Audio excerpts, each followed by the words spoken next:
Welcome to Unlocked. I'm Dr. Joel Swakowski. In this show, we explore how truth comes to life through real stories and real people. Today, I'm honored to have Pastor Eric Vickers on with me. Senior Pastor Eric Vickers. He's the senior pastor of Music of Life Church, Kimberly. He's been a part of that church for 11 years now. So from the very, very early stages, I'm excited for you to hear a story of what it was like for him to go from like college student to his breaking point to where he is today, of being the one who God's given stewardship to care for this community. So it's a pretty incredible story. I had a lot of fun interviewing him and just commentating with him. I'm excited for you to hear it. So let's dive in. Hey, Eric, how's it going? Hey, it's going great. Thank you so much for having me here. It's great to have you. Yeah, I mean, you and I have known each other for quite a few years now. We've worked together in the church for quite some Mhm. time. And yeah, I'm glad to have you on now, the fairly new senior pastor of Music of Life Church, Kimberly. Mhm. Loved it. I mean, you have a great story, you have a great heart and a great passion for helping other people. And I've heard quite a few of your stories through a lot of the sermons you've preached. Some of them are pretty fun and funny, and others are real inspiring. So we'd love to have the audience benefit from that as well. So yeah, man. I mean, I know where you're at today, but I know there's quite the background. So how'd you get to where you are today? That's a great question. Thank you for asking. Um, I just want to first start by saying, I wouldn't be where I am today without Music of Life Church. I owe that church so much. Yeah. I'm a completely different person than who I was when I first walked in the building, Yeah. 10 or 11 years ago. But um, I'll just start with my college years. You know, I decided to go to University of Wisconsin Oshkosh, and there I decided to get a degree in radio, TV, film. Okay. And at that time, making film and TV was the most interesting career path option that I had found at that time.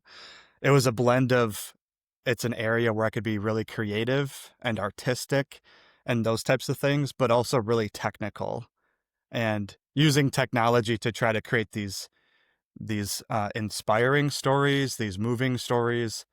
Um, at that time, I looked up to Christopher Nolan as a Okay. filmmaker. I was going to ask, like, what was the inspiration behind this? Like, growing up, like, always into movies, TV, what was that? Oh, I've always loved movies. Yeah. Movies like Lord of the Rings, Yeah. movies that would just make me cry, inspire me. Movies like what Christopher Nolan was making, like an early one, Memento or Inception, like these thrillers or these like mind bending movies that would just be like, what is going on? And Yeah. it captivated me. Yeah. It captivated me and just blew my mind and also made me feel so many things at the same time. I got my associates at a community college, and that's actually where I was first introduced to the possibility that you could be a filmmaker. Someone was doing an intro to film class. So I took that class, and that was just like holy cow. I haven't found some kind of profession where I was like totally captivated, totally interested in doing it. I'm like, okay, I want to do that. So then I began looking at what my options were, and I landed on Oshkosh because it was just the most affordable. It was close by. It was a place where it looked like it had a good reputation for that program. I'm like, okay, I want to do that. Yeah. And Game on. game on. Yeah. So Yeah. what was college like? What was it like? Was it pretty great studying that? Yeah, it was a lot of fun studying that. When I look at college at that time for me, getting the degree and taking the classes were very much like my day job. It's like that's what I do. I'm going to work, but Yeah. it's to go to school. And I loved all those classes. There were so many different professors that had a specialty in their own area, whether it was like script writing or someone who was a specialty in television production and like the nuances and the technicality of setting up for a TV shoot. And later in the end, towards my senior year, people who were a specialty in like narrative filmmaking. And that was like, that's the one I really wanted to do. And we would watch that's the crazy thing is we would watch movies in class and then have really like focused discussions about what are we seeing actually happen and how are they making that happen. Oh So man. it was like the curtain was pulled back to see how were these things being created and crafted from the beginning of idea all the way to the finished product. And it was Those just are like incredible. conversations you want to have anyways, huh? Yeah. Okay. I've always loved having those types of conversations with my friends. It's Yeah. like we would just talk about a movie that we saw. Like I remember seeing the first Avatar movie in 3D, the James Cameron Avatar, and my Yeah. friends and I were just like mind blown. It was just I like that remember was I saw such a that movie too in three. That was like right around the 3D boom, and I saw it in 3D as well. And yeah, it was oh, just blown away. absolutely Blown blown away. away. And so my thing was like if I could do that as a job and I could get paid for that and get paid tons of money. And that's also where this other aspect of my life was, thinking I would be happy with becoming famous and becoming Okay. super rich, marrying some beautiful woman, all of these things about what I thought would make me happy. And that was the other aspect of college for me was just trying to chase ladies, trying to Yeah. date.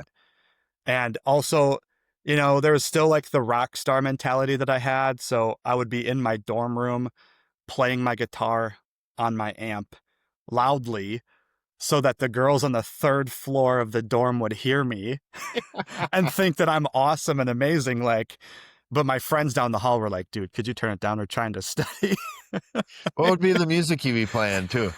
It was punk rock stuff. So stuff Yeah, like man. Sum 41, Uh-huh. bands like A Day to Remember, Attack Attack. So like these punk rock screamo type stuff. And Yeah. I was in a band in high school and everything. So that was another part of the dream or the fantasy for me is just like this lifestyle of rich and famous, rock star, rock and roll, all that kind of stuff too. So it's interesting though, because there is this aspect of like, and I've seen, I think we both see this we see it in ourselves, we see it in everybody, is there is this desire you have, this unique Hmm. uniqueness, Yeah. this purpose, this creative entity within you that wants to express itself, right? Yeah. And that's great. Like it sounds like you found a way for that to be expressed through film, Yeah. through even just studying it. Yet there is this also how we go about making that stuff happen, where it's like the idea isn't I'll be just as happy with a little camcorder on my hand filming myself and my friends and going on nature walks and Hmm. Hmm. doing local stuff. The idea is I'll be the next Christopher Nolan or Right. James Cameron, become a Right. billionaire, have Right. supermodels on my arm. Right. Right. And it's like there's yeah, so there's the dream and then there's the how we make it happen. Just seem to Yes. be yeah, it's so yeah, your college experience, although it sounds like the film stuff was great, there was a whole other thing going on behind the scenes, huh? Totally. Absolutely. And I think I could see those things almost as like warring against each other. It's like I'm putting half of my attention on expressing my uniqueness and who I am and trying to figure that out. And then the other half of the time with this whole other plan for happiness, so to speak. Yeah. Yeah. So, are you a filmmaker? No, I'm not. No? So what happened? So I did end up graduating from college. And I Nice. remember so clearly that I got my diploma. I was with my parents at my rental that I was at, my rental house at the time. And I just remember feeling absolutely nothing.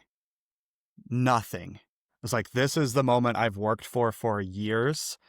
Oh, And man. I was just like completely empty. And at the end of college, I felt lost almost all over again, not having a clear path forward of what I would do next. I felt lost. I still felt insecure. That's the summer where I crashed. I went through a huge breaking process. At home, I moved back in home with my folks and with my brother, and that summer we faced uh, mental health crisis after mental health crisis. So What it in was this, at your yeah, like with you and in your family? within my family. Yeah. And that Okay. was the first time any of us had dealt with any of that. I had kind of grown up with this notion or this belief that we were all healthy. We're all healthy. We were close. We were connected. Home was always safe, and there became these problems that we kept running into that we had no answers for. We couldn't solve. We couldn't figure out. And I, through that summer, by the end of summer, I would be breaking down in tears in my room by myself, just like complete, like this worldview that I had that, my, it would always be this safe place. I would always have my family to rely on. There would always be this core foundation, this solid thing that I could rely on was crumbling. And Wow. I got Yeah. so broken about that I wasn't even focused on film and TV and any of that stuff anymore. It was just like I couldn't even think about that because everything going on at home base was a crisis. Wow. Eh, Yeah, and so fortunately, around that same time, I had a friend who I was connected with through high school, and he had been attending a church. He had gotten to know a community and connected to a community who he referred to as Music of Life Church. And I remember one time we were at some restaurant, we were having some apps and some drinks, and I was just miserable. I just looked so miserable. I'm just Yeah. like, he's like, dude, how are you doing? And I think it was probably the first time when I actually just admitted that I wasn't doing okay. Yeah. The first, like, honest, no, dude, my life sucks. Everything Oh sucks right man. now. It's terrible. Yeah. Then he goes, okay, hey, I think I would recommend checking out Music of Life Church. I think they could help you. And I had nothing else. I had no other options. I was like, all right, sounds great. Yeah, man. If half price apps aren't going to get you there, then Yeah. that's the bottom of the barrel for Eric, huh? Yeah, these apps and drinks are not doing it for Yeah, me. man. That's incredible. I wonder, like, how'd you feel after you shared when you were honest with them? How'd you feel in that? Do you remember that moment? You feeling any Y- relief or yeah, I think nervousness, scared? What's going on there? in that moment, I it was two parts. One part was I didn't have the strength to fake it anymore. I was Oh, wow. exhausted. Yeah. And at the same time, it did feel good just to say it, Oh, I bet. just to That's what admit I'm it. kind of wondering. It's like it almost seems like counterintuitive, but a lot of times the first step in feeling some relief is to share all those really that heaviness. I think a lot of times I'm scared to do that because I feel like it's going to be real then, and it's going to make me feel worse. But the opposite happens. It's like you end up feeling that immediately a little relief. Totally.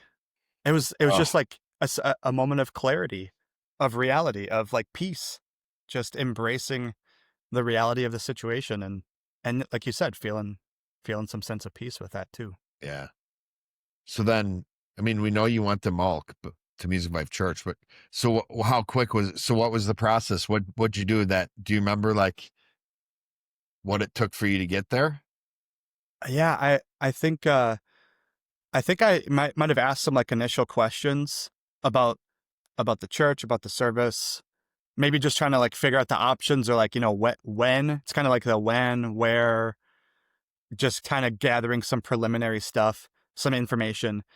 And I decided to do the Wednesday night service.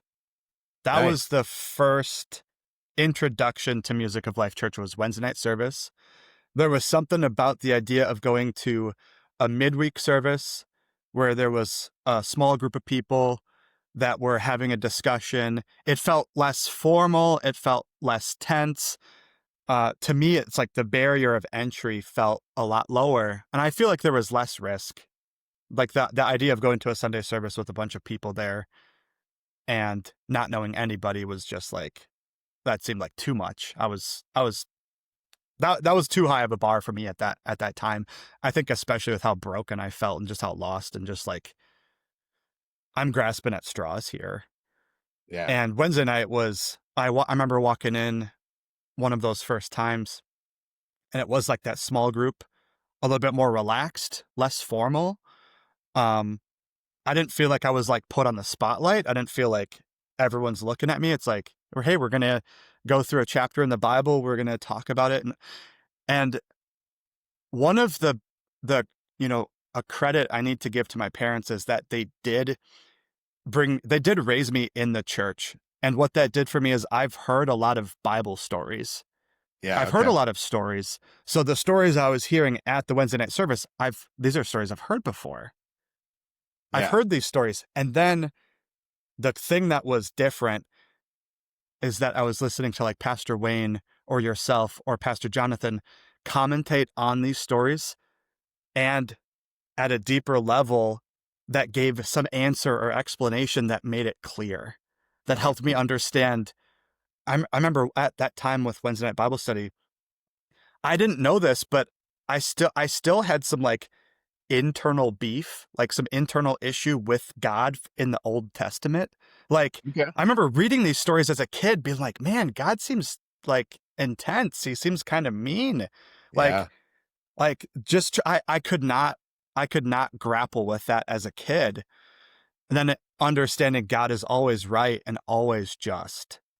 Yeah. And then seeing the whole story of what was going on between God and these people, where God would try to help them, he would try to help them, he would show them mercy, and then at some point justice would need to be evened out. At some point justice had to prevail.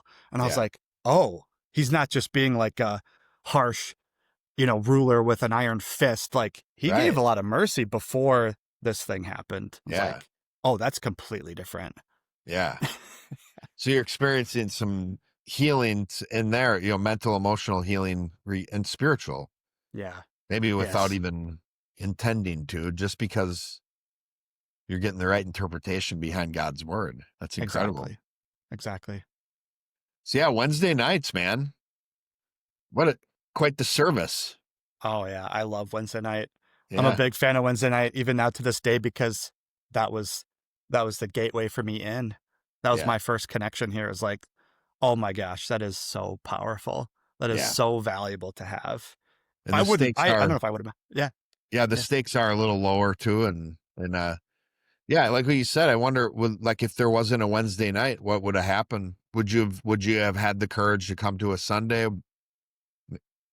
I Hopefully. hopefully that's the thing. And that's a great question because it's kind of one of those things where it would have definitely made it more challenging Yeah. for me. And then so that raises the stakes in my mind of, oh, it could have been a little bit easier for me to like a 50-50. It would have been 50-50 if I would have gone or if I would have just avoided it Yeah. and continued to struggle and continue to go through all these issues. Yeah. I don't How know long where I were would have you been. going to? So did you eventually get to a Sunday morning? Yes, I Yeah. did. Eventually, I think eventually through Wednesday night, I had built trust in the pastors. I had built a connection with the pastors. I had built some sense of trust within the information that was being taught.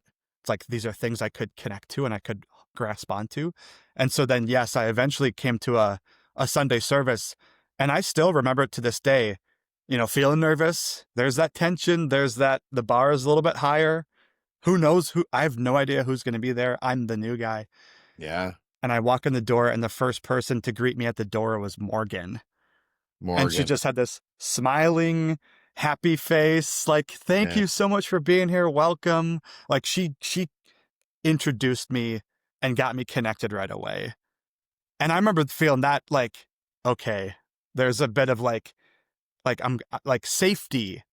There's some Yeah. safety where I'm new and I don't know anyone, and there's someone who will help walk me into the door and go, "Hey, here's the coffee and the snacks, and here the bathrooms over here," and even sharing about what the service would look like.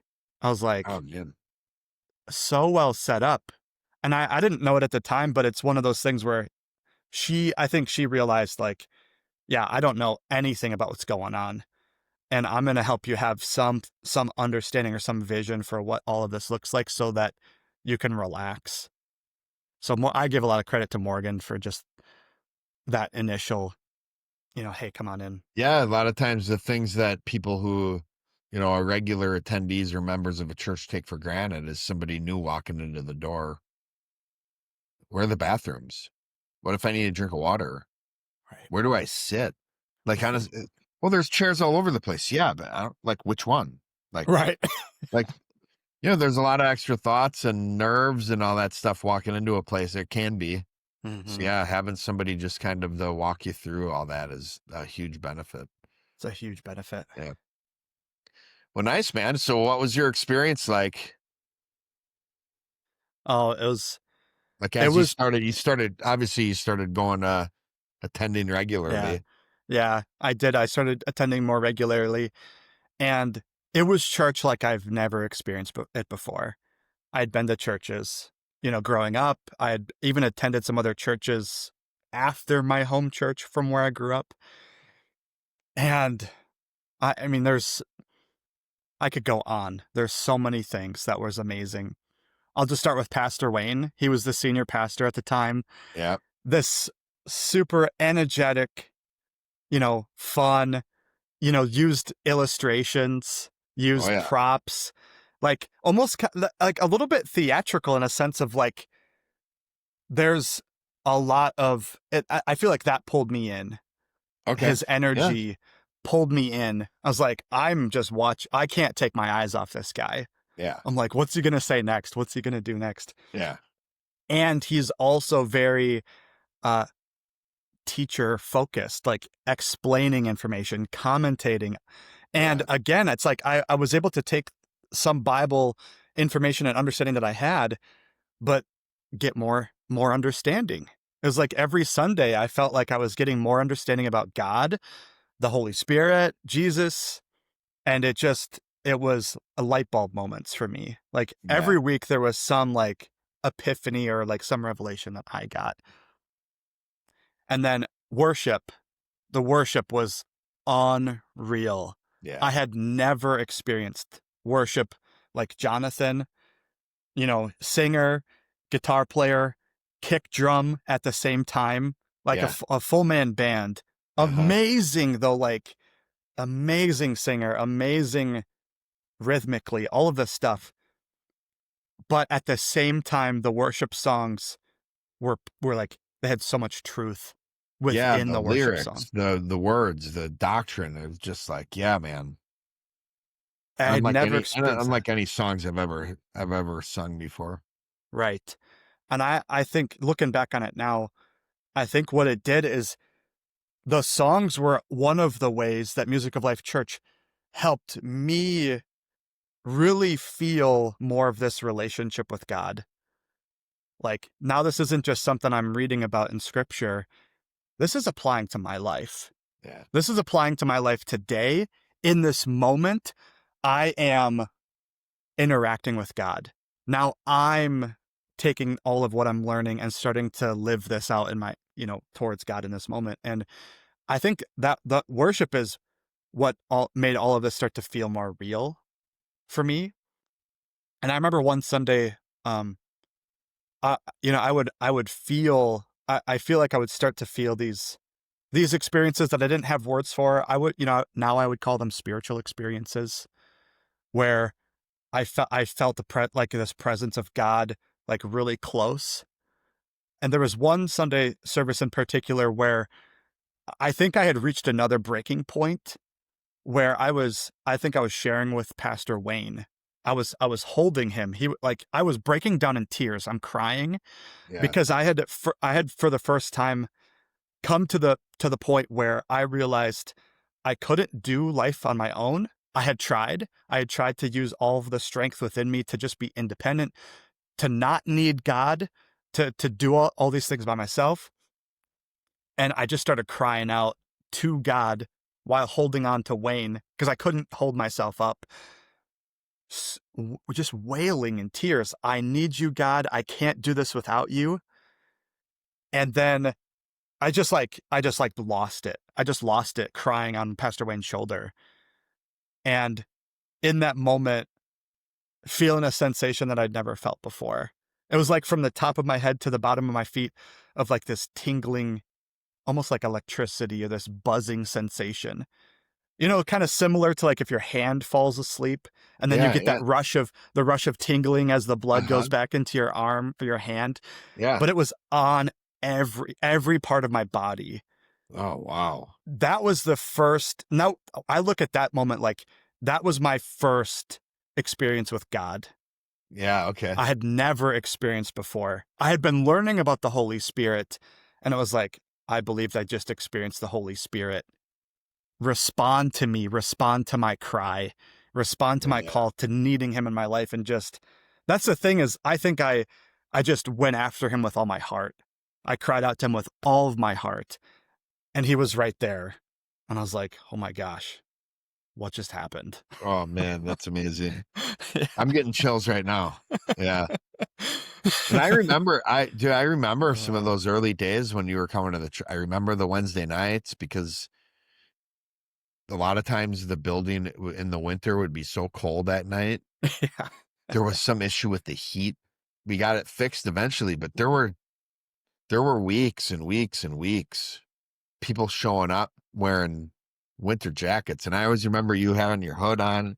You'd come and we'd just be like this, cold, but sitting there learning. Yeah, man, blankies and a winter hat and a hood up. And I remember some of those Sunday mornings where, yeah, you would have these real big emotional responses to worship time. Yeah.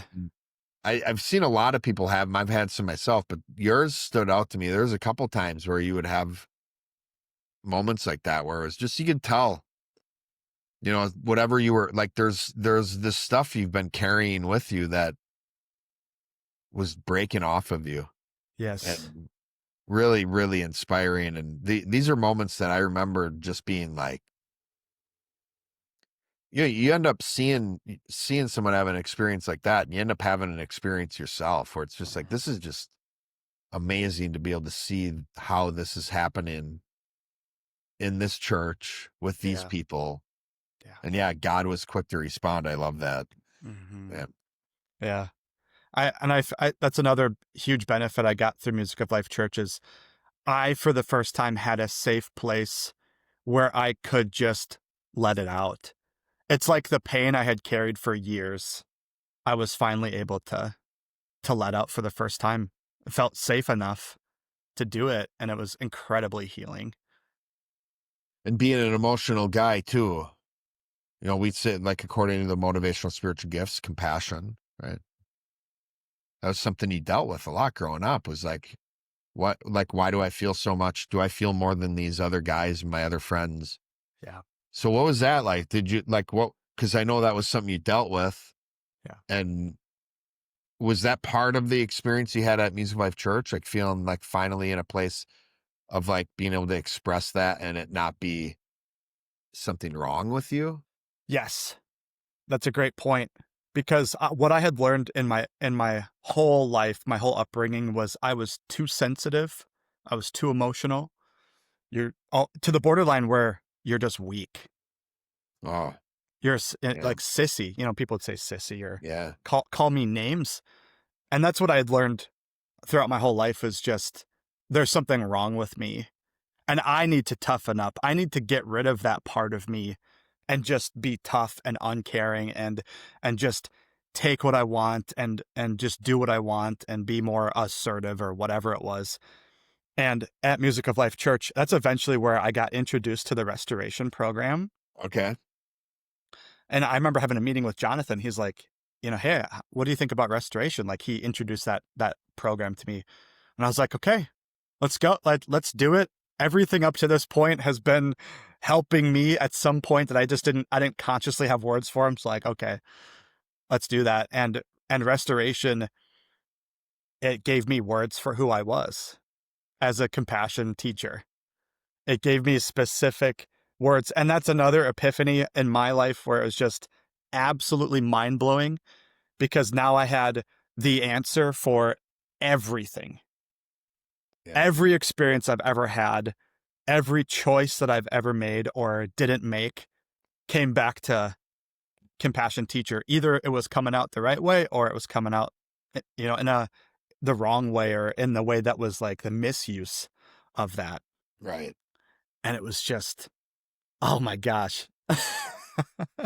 Yeah. A pivotal moment in your life, right? Yeah. So not only you learn about, you have words to who you are, you have words to this maybe like core conflict you dealt with your entire life. Yeah. Finally, some resolution over that. And Yeah. what else? So what was apart from that, Yeah. Yeah. restoration? The with mental emotional, burdens that I was carrying because there's who I am, but then there's all these burdens that I have. One of the big ones for me was triggers. So as a compassion person, I would just hold on to pain. I'd absorb people's pain and I wouldn't share. I wouldn't let any of it out so that that pain meter would fill all the way up. And then I would hulk out. I would Yeah. lash out. I would just hurt people. I would say things. I would, even like punch the wall and hurt myself. Like Yeah. really destructive responses. And the restoration helped me with triggers and helped me, okay, I need to have a new response. I need to rehearse and I need to practice this response. And then I start to see a different behavior coming out of me. Instead of losing my mind and being completely out of control, I was able to ask questions. I was able to share myself. And that started to lessen all of these situations where I would have these explosive responses that would lead to guilt. That's the thing is like I would trigger and then I would feel guilty for weeks. For weeks, I would just feel like I caused pain. I caused all this pain. I am a horrible person and I would lose all my energy. And it would take so long before I would get my energy back and then start to be able to carry on with my life. And then helping me have a new response to guilt. Okay, like I'm going to be wrong. I'm going to make mistakes. Like that's part of being human. That was completely revelatory, by the way. I don't need to be Yeah. flawless. I don't need to be perfect. Right. It's all about how we respond to our mistakes. Yeah. You can repair, you can learn from the mistake and what do you want to do differently next time? How can you give back to the person that you took from? And that was just like, dude, There's a way to do this. There's a way to fix this. There's a way to remove the guilt. There's a way to like make up for the wrongs. And yeah, and that's still, I think not needing to be perfect is something that helps so many people, but it's still even to those of us, the most mature people, that's yeah, still something we kind of battle with every once in a while. And, absolutely. it's like, but even when those times where I do something wrong and I feel really bad about it, and it's like, I know what to do. It's not always easy to admit I'm wrong, but it's simple.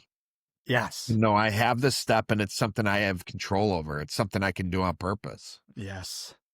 Yeah, Yes. it's refreshing. It is very refreshing. It's empowering.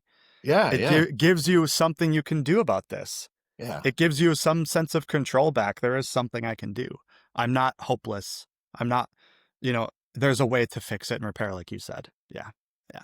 So when did you do restoration as like timeline of like you started coming around Music Life Church? This must have been what, 2014? 2014. Yeah. So then like was it pretty quick you started restoration? Was it within that first year? I want to say, I would say maybe after Yeah, maybe a year and a half, if I had to guess. Yeah. yeah. What was the journey? Because now we're talking that's 10 years ago. Yeah. What was the journey? Oh my gosh. So for me, after restoration, there was still a lot of work to do. There was a lot for me to grow in. I Yeah. had I had a foundational level of being able to bear my burden and also starting to be able to hear from God more. That's the other thing through restoration is being able to hear from God and trying to live out his influence more. And I would say for me after restoration is this whole journey that I needed to go through in order to learn how to be a leader. Yeah. Well, you were a really young man still at the time too, weren't Yeah, you? Like like mid 25. 20s? Yeah, Yeah. mid-20s, mid-20s. Yeah. And there was a whole lot of stuff I think I needed to work through mentally and emotionally around leadership. But what I will say is having you and Jonathan as pastors was incredible. And I didn't know it at the time, but I think what was happening was I could look at you, Joel, and see half of myself, Yeah. The the teacher teacher. half. Yeah. Yes, there is someone I can relate to. It's like that is a part of me. Yeah. And I saw that. And I don't think I put it together consciously, but I had you as an example of the teacher, and then I had Jonathan as the example of compassion. Yeah. And I just like it was unconscious. I couldn't look Like away. you It was just like, drawn to us. It yes, wouldn't have, you have the words now, but then it would just be like, yeah, I'm just drawn to these guys for some reason. I'm Yeah. drawn to these guys. You know, what certain times when we would hang out, maybe go to a restaurant or something like that. I remember one time there's a lot of people from church at the bar. I think it was Mr. Brew's Burger. It was like a burger joint. You and Jonathan are at this table, and I walk and I stand right in the like right Yeah. between both of you. I just like this is where I want to be. Yeah. You know, there's a Yep. teacher and the compassion. Like, yep, I like these guys. Yeah. Yeah. I'm gonna hang out. I'm gonna see everything both of these guys do tonight. Yeah. Yeah. Yeah, and that's one of the things I think with the culture of Music of Life Church was leadership culture. That's also something that was very different from other churches that I had been to, is that it was this culture of we are trying to help people grow as leaders. We're trying to empower people to be leaders in their life. And what I was taught by being a leader is facilitating the purpose and progress of other people. Yeah. That's another thing, another revelation, another epiphany. So what And is the difference? yeah. So like out in the world outside of Music Life Church, what's the experience like with other churches, or not even just churches too, just anywhere, workforce? Like there is a leadership culture. Why is that so different? Like what's the other experience like? Yeah, I think Music of Life Church, you all made it very clear to us that this wasn't seniority. This wasn't about who was there the longest. It wasn't about like, oh, you need to do all of these things before you can become a leader, before you can help other people. Let's try to help you have those opportunities soon. Let's try to Yeah. get you into a team in the church and try to help you develop those skills right away.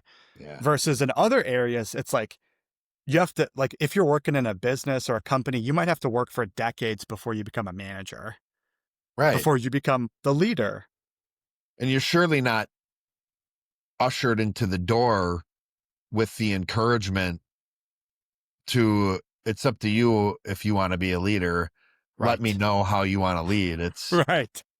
those conversations don't happen in other places, but that No. is like, it's been a while. We've both been in Mulk for quite some time. So Yeah. it's cool to just remember even some of those days of just like, well, it is unique. I think it's pretty Very great unique. to be in a community that is empowering people to make as big of a difference as you can. Right. Yeah, exactly. And one of those opportunities for me was being able to coach restoration. All right. Yeah.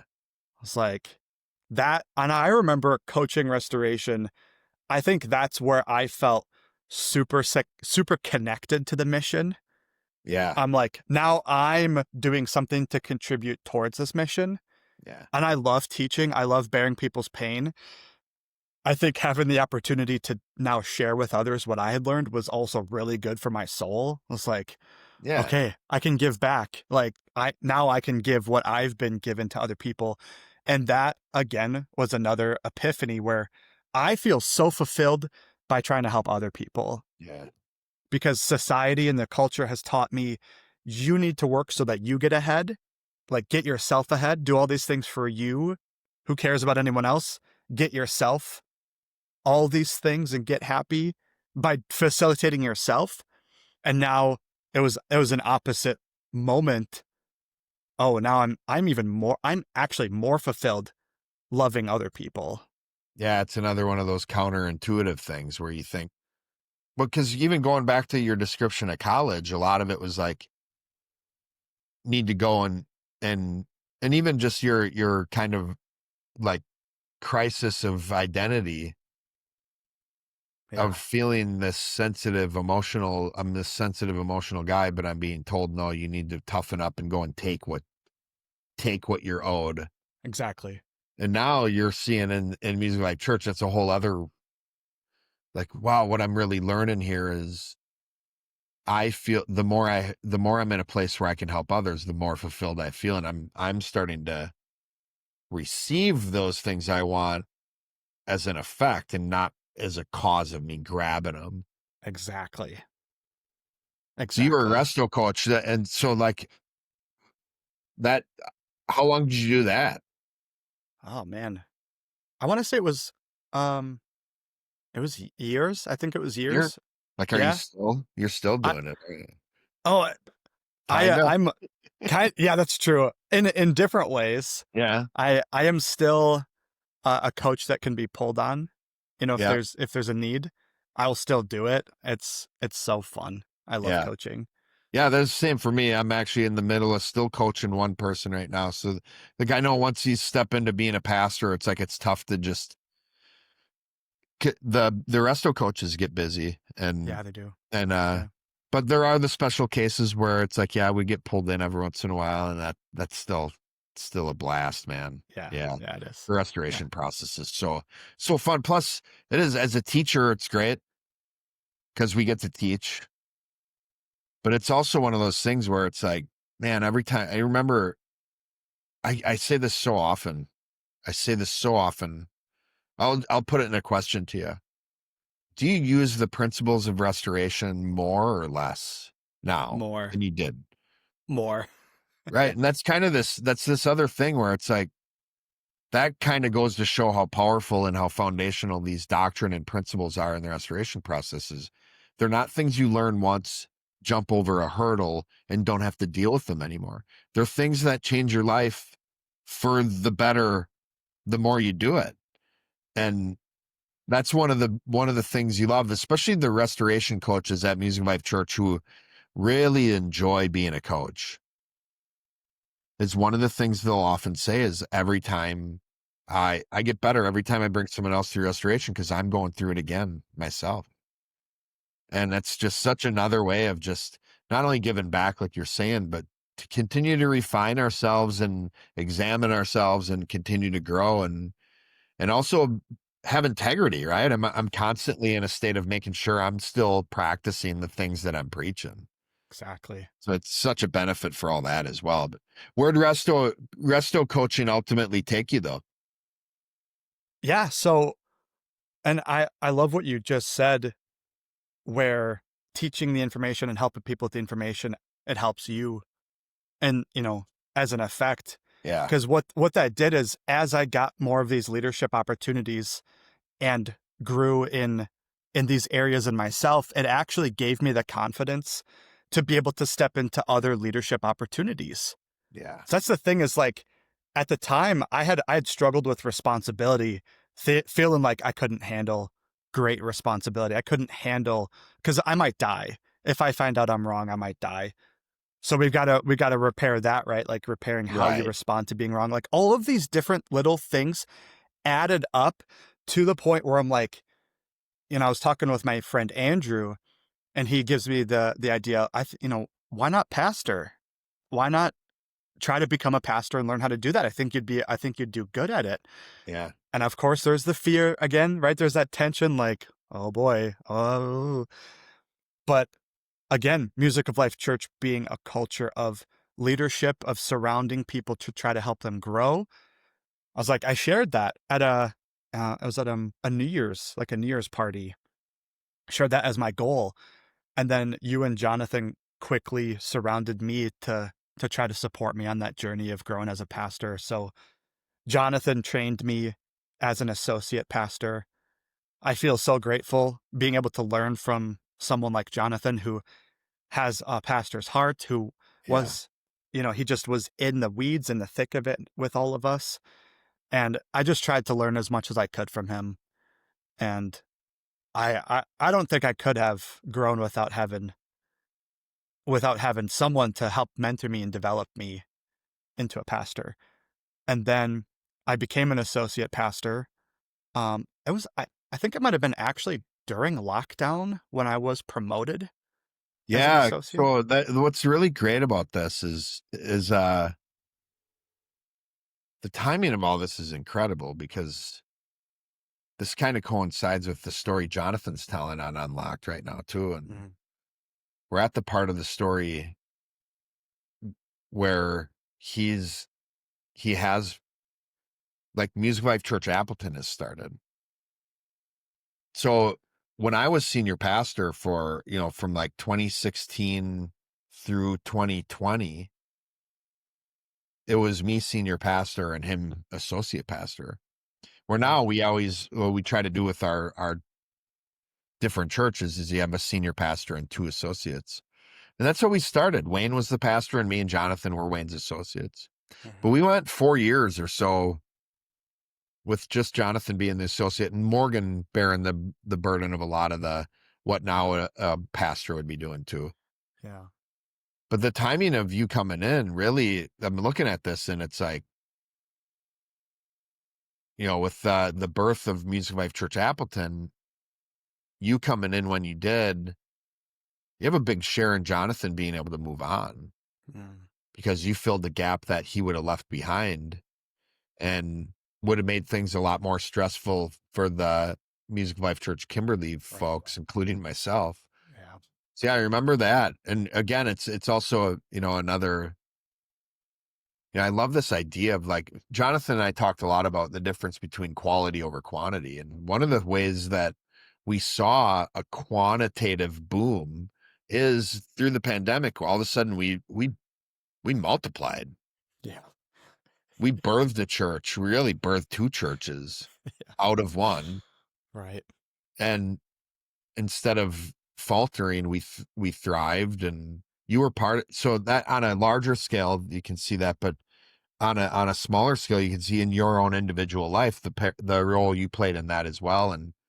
And that would be true for a lot of leaders stepping up into different leadership roles. So that was it's cool I'm glad you're telling this story because it's painting a clearer picture of like really how this was this culture of leadership, this culture of working together as a team and collaboration. And Right. you had a big share in making sure the health of one of the two churches now would continue to grow as this new church is being planted and, going through growing pains in that way. So, yeah, what was it like? What was it like being a pastor, early on? Yeah. Um, I would say it's one of these things where even though it felt like more responsibility, which at the time might have scared me, but through all of these different opportunities like coaching restoration, serving on other teams, it had given me a really good idea of the inner workings of the church and how the mission works on a bigger picture scale. And I'm naturally inclined to want to feel what people are feeling and teach them.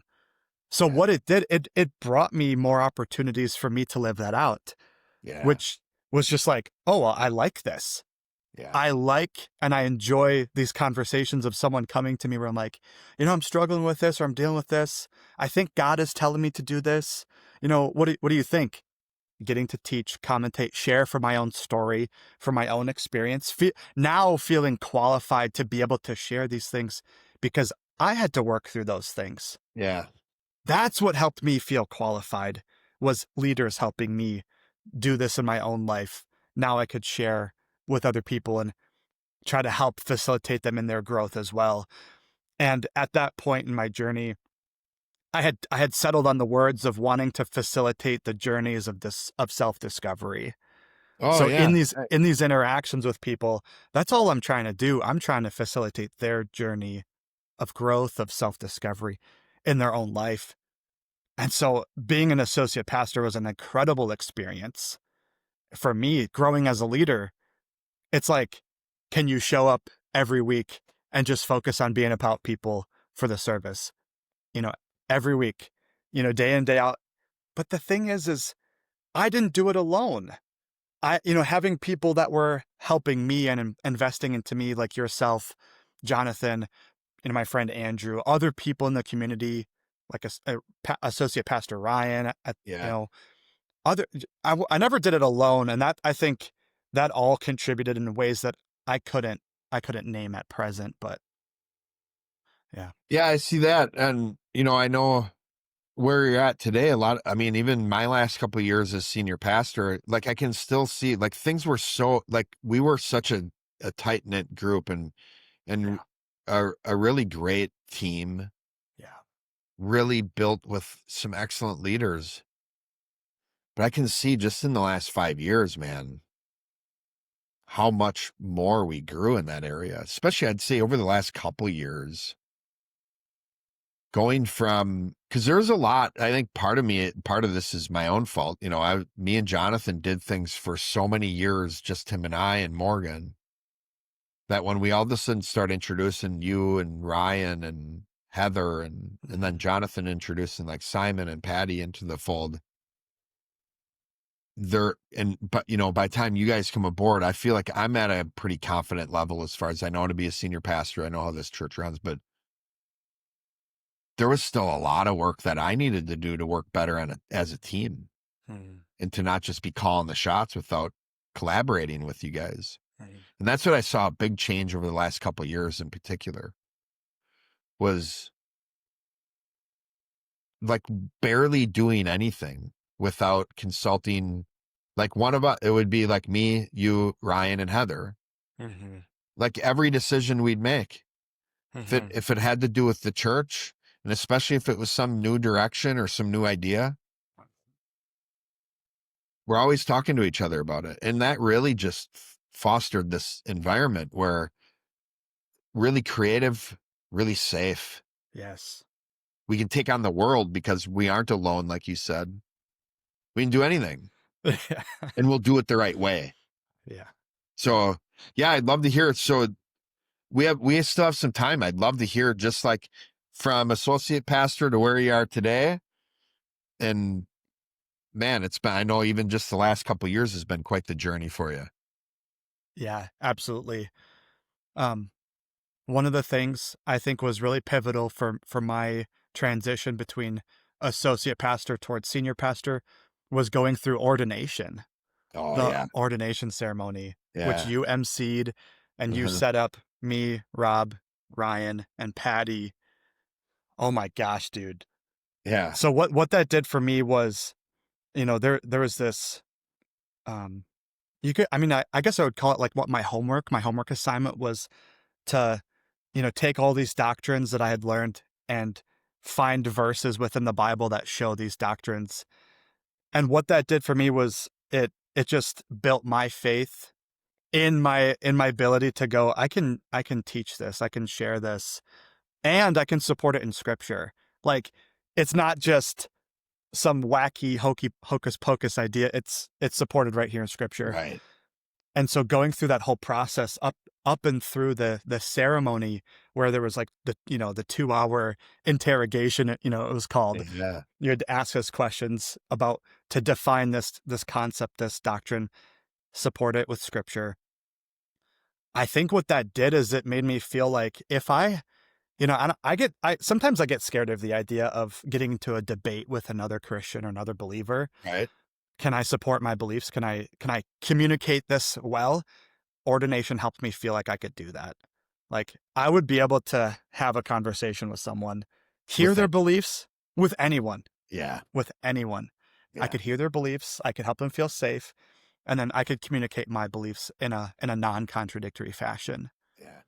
It's like, okay, that was like a big weight lifted off of me, and just in terms of being Yeah. a pastor in general. Right. It's like I know that if I want to go down this path, I will have those types of interactions with people. And that's fine. It just built my confidence so much. Yeah. Yeah. That was a great moment. And what's fun, I mean, not to fast forward too far, but you're in the process of leading the next group of pastors through their own ordination Right. too. So talking Yeah. about again, another moment of it's this leadership culture of I'm It taking is. what was given to me and I'm going to start giving it to others as soon as I'm equipped to do it. I'm gonna. Exactly. Exactly. And I think that is such a pivotal thing of how Music of Life Church helps people grow. Yeah. There is a level when you've learned enough and now it's time to use it. Now it's time to do it Right. and share it and help other people with it. That's what will take you up a notch. That will take you to the next level. And this is Yeah. something God knows, right? Jesus knows. This is at the heart of the Great Commission. We're talking replication here, right? And it's like Yeah. what you've experienced, what I've experienced, how we've been part of each other's journey in this has really been just as not always easy, but as Right. simple Yeah. as fulfilling the Great Commission. It's Yes. just in everything we're doing, not only trying to excel at it and trying to grow and trying to learn what's next, but always looking for, and who can I help? Like, who's going to take over what I'm doing? Yeah. Always looking for who's that next generation. Always Yes. looking for who can I train up? Yes. And it is both. You've done a sermon on that and replication. Is a cause or an effect? Are you going to start? Let's just start training people up before we need them trained up, Yeah. Yeah. so that when God calls on you, you're ready to go and somebody can fill the gap, like you did for Exactly. Jonathan when Malk Appleton started. Mhm. He didn't have to be like, okay, well, we got to wait a few more months because Eric's not ready yet. Right. Right. You're ready. You were ready when the call came. Dude. So now you're senior pastor.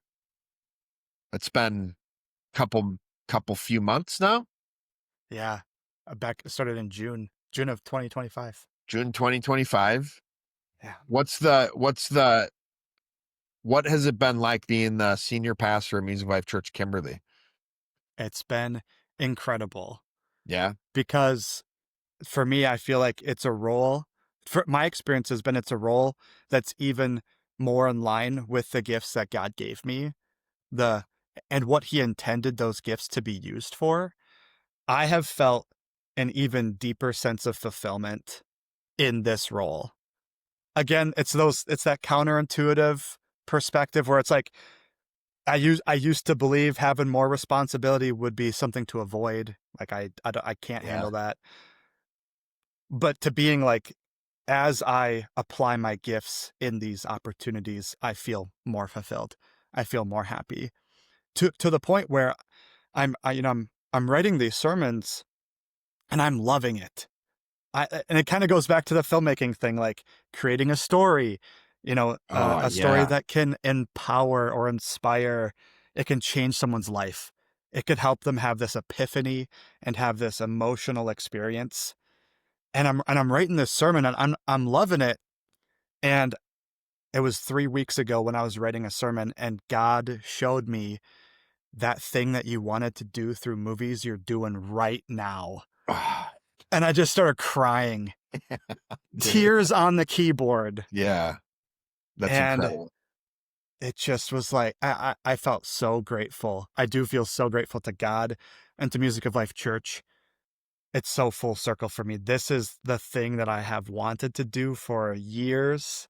Now getting to do it, loving it, and I just want to keep doing it. That's where I'm at this point. I just want to keep doing this path and what God has for me, and we'll see. We'll see what's next. But Yeah. And I mean, it's a great story to go back to. You have these desires, which those desires are good. These desires are from God. And, when you were a college kid, the way you tried making them happen yeah, led to your demise. yeah, Started giving up control to God. You talk about that moment you had with Pastor Wayne at Music Life Church was this moment of I'm giving up control. God's plan, no, not my plan. God's exactly, will, not my will. exactly. And over the years, the fulfillment continued to increase and the operating in your uniqueness continued to increase. Yeah, And the journey and the path was always something different than you would have guessed. exactly. But Yes. where it led you is, I love that first full circle, that where it led you was God did give you the desires of your heart. Yeah, And he'll continue to do so as you continue to focus on just doing what he's telling you to do. exactly. Man, Exactly. thank you so much, Pastor. My Thank you. pastor, Oh, man. thanks, man. Like I remember when you were commissioned, I was like, I loved the moment I was able to come up and share with you of just asking you to be my pastor. And it's just an honor. I mean, I was your pastor for years, but for me to submit to your leadership was one of the easiest decisions I've ever had to make. Thanks, man. So thank you for bringing us on this journey, the Yeah. journey of your own self-discovery.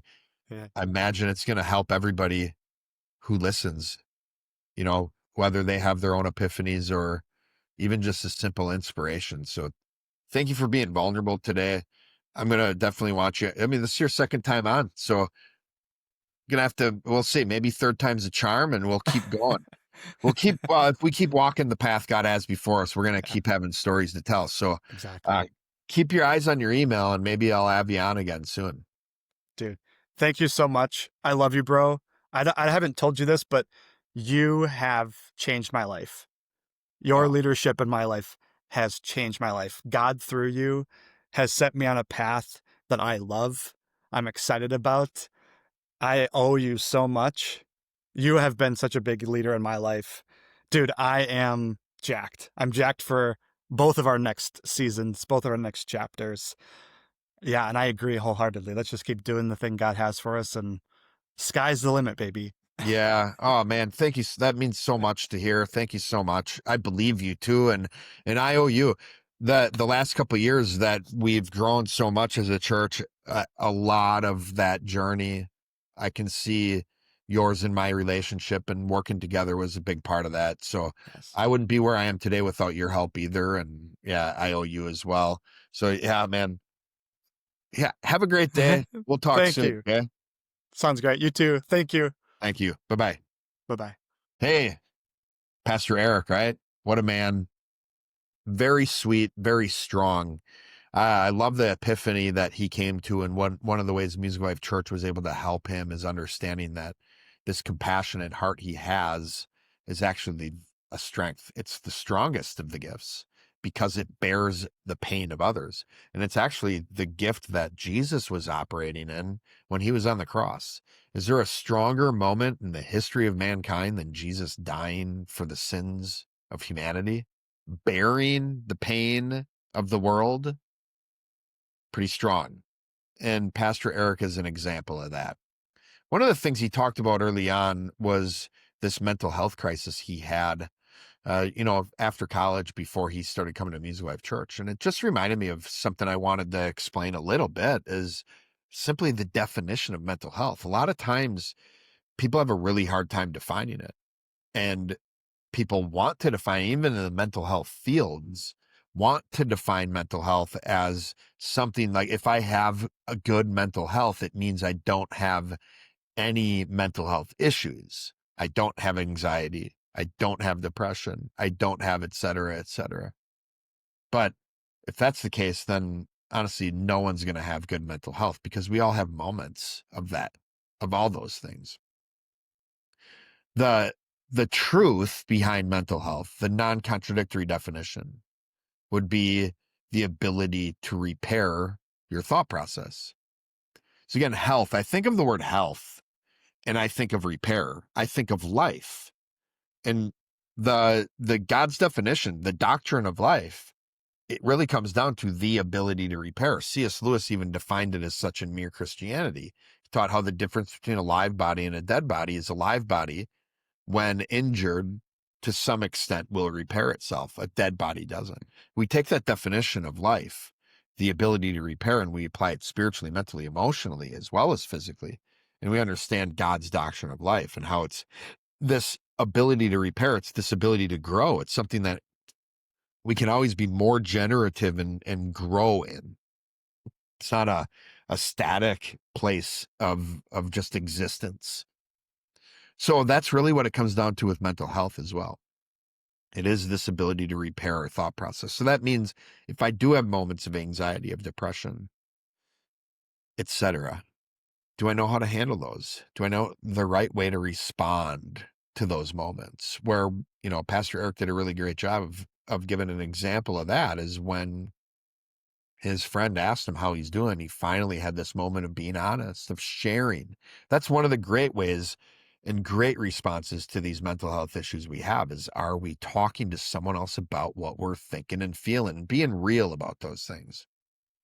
Now, the Bible talks about laborers in Matthew chapter 9, and this is really the role of a laborer is somebody who helps people with their mental and emotional burdens, helping people with their thought process and helping people be connected to a community.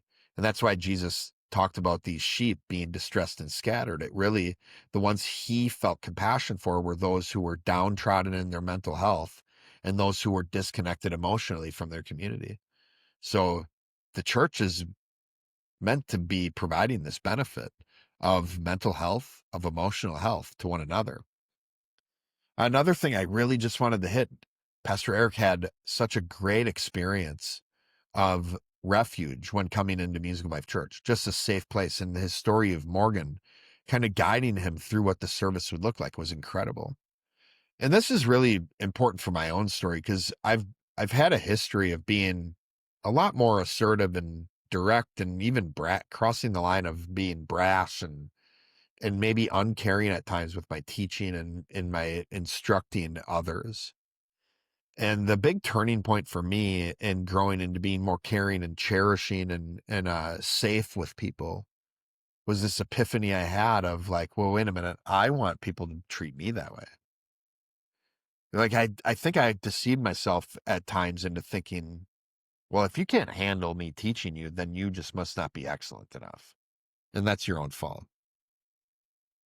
And the flaw in that is like, wait a minute, I want people to provide a safe place for me. I don't want people to just be brash and uncaring with me. And that really flipped this switch in my brain where it really put me on this path of I want to be more caring to others. And it actually will help me be more myself when I'm able to do that. One of the other things I really wanted to hit is just the Bible verse that I was reminded of in Pastor Eric's story. He had this amazing experience with the Holy Spirit when this first experience with God, you can see is probably his born again experience. James 4:8 says, draw nigh or draw near to God and he will draw near to you. Pastor Eric had that experience. God is just. And when we go near him, he will respond in kind.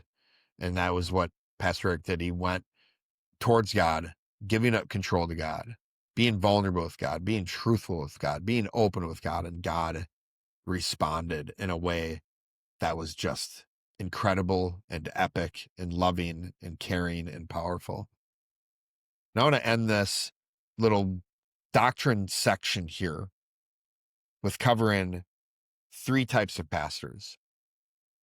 I just was reminded of this when I think of Pastor Eric, my pastor, and what kind of pastor I want. So there's 3 types I want to ask you about. Which one do you want? Do you want the type of pastor who's never wrong? He doesn't exist, by the way. Do you want the type of pastor who's wrong but hides it, never admits it? Or do you want the type of pastor who is wrong, admits it, and makes up for it and repairs it, and even shares those experiences with the sheepfold that he's been given care over? I happen to want that third type of pastor, the pastor who's proven he can repair. Pastor Eric is one of those. You all can be that type of a person too. This doesn't just relate to pastors. It really comes down to figuring out the right way to respond to when we're wrong. It's not about not being wrong. It's about responding well when we are. So thank you. That's it for today on Unlocked. I'm Dr. Joel Swakowski. You can find Pastor Eric on Facebook, on Instagram. You can also go to musiclifechurch.com and find out more information about the church there. There's also a link right on the webpage that can direct you right to the restoration process, which, as you heard from Pastor Eric's story, played a pivotal role in his own walk with the Lord and his own journey of self-discovery. If you want to listen to some of Jonathan's worship music, I'm also going to put a link in the description there for you to go and listen to some of his original worship songs that Pastor Eric and I both talked about and referred to in the interview. So yeah, thanks for listening. Keep seeking truth. Keep living it out. See you next time.